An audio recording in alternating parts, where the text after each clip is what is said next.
Hello friends, आज मैं आपको कौवा और चिड़िया की मज़ेदार कहानी सुनाने जा रही हूँ। कौवा और चिड़िया की मित्रता की इस कहानी में कौवा ने किस तरह से चिड़िया से छल करता है, तो आइए जानते हैं। एक जंगल में एक पेड़ पर चिड़िया का एक घोंसला था। एक नन्ही चिड़िया उसमें रहती थी। एक दिन कहीं से एक कौवा उड़ता हुआ आया और चिड़िया के घोंसले के पास बैठ गया। उसने चिड़िया से प्रेम से बातें की और दोनों में मित्रता हो गई। उस दिन के बाद से कौवा रोज चिड़िया से मिलने आने लगा। दोनों ढेर सारी बातें करते और एक दूसरे के साथ समय व्यतीत करते। कई बार वे भोजन की खोज में भी साथ साथ जाते। एक दिन कौवा और चिड़िया भोजन की खोज में निकले। उड़ते उड़ते वे एक गांव में पहुंचे। वहां एक घर के आंगन में चटाई पर लाल मिर्च सूख रही थी। जब कौवे की दृष्टि लाल मिर्च पर पड़ी तो चिड़िया से बोला, देखो देखो लाल मिर्च। दोनों नीचे चटाई के पास आकर बैठ गए। चिड़िया बोली, चलो एक प्रतिस्पर्धा करते हैं, देखिए कौन ज़्यादा लाल मिर्च खा पाता है।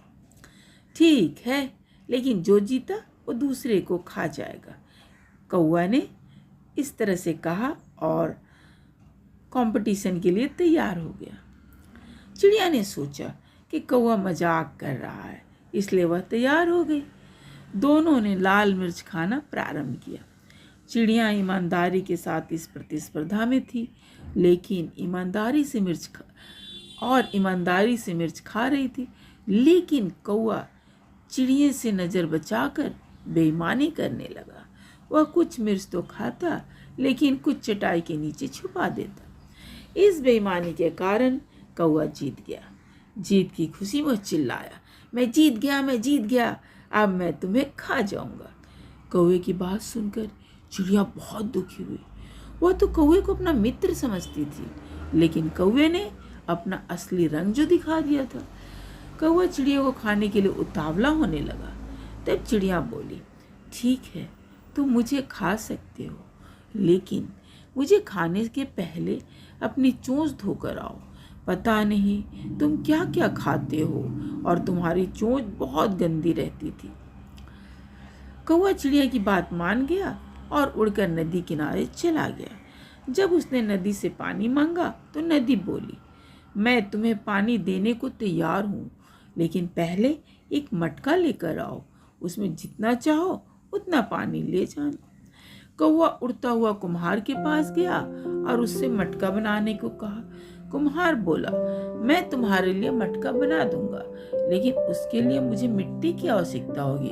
अभी मेरे पास मिट्टी नहीं है, मुझे थोड़ी मिट्टी ला कर दो। कौवा उड़ता हुआ खेत में पहुंचा और अपनी चोंच से मिट्टी खोदने लगा। तब धरती माँ उससे बोली, पूरी दुनिया जानती है कि तुम कूड़ा और गंदगी खाते हो, लेकिन मैं तुम्हें अनुमति नहीं दूंगी कि तुम मेरी मिट्टी पर अपनी चोंच मारो। इसलिए यदि तुम्हें मिट्टी चाहिए तो कुदाल लेकर आओ। कौवा लोहार के पास गया और उससे बोला, मुझे एक कुदाल बना कर दो। लोहार बोला, यदि तुम्हें कुदाल चाहिए तो मुझे आग लाकर देना होगा।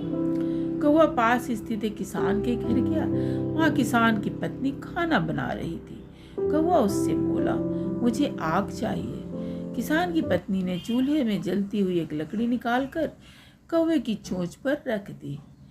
आग की लपट उसने अब कौवा वह लेकर उड़ने लगा। उसकी आग की लपट इतनी बढ़ गई कि उसके पंखों तक पहुंच गई और कुछ ही देर में कौवा जलकर भस्म हो गया। इस प्रकार अपने मित्र से छल करने वाले कौवे के प्राण पखेरु उड़ गए। तो इस कहानी से हमें यही शिक्षा मिलती है कि छल करने वाला अपने किए का फल अवश्य भुगतता है। छल करने वाला कभी नहीं जीतता और जीतने वाला कभी छल नहीं करता। तो आपको कौवा और चिड़िया की कहानी कैसी लगी, आप अपने कमेंट के द्वारा हमें अवश्य बताएं। चिड़िया और कौवे की कहानी पसंद आने पर लाइक और शेयर भी करें और ऐसी ही अच्छी अच्छी कहानियाँ जानने के लिए हमारे चैनल को सब्सक्राइब भी करें। धन्यवाद।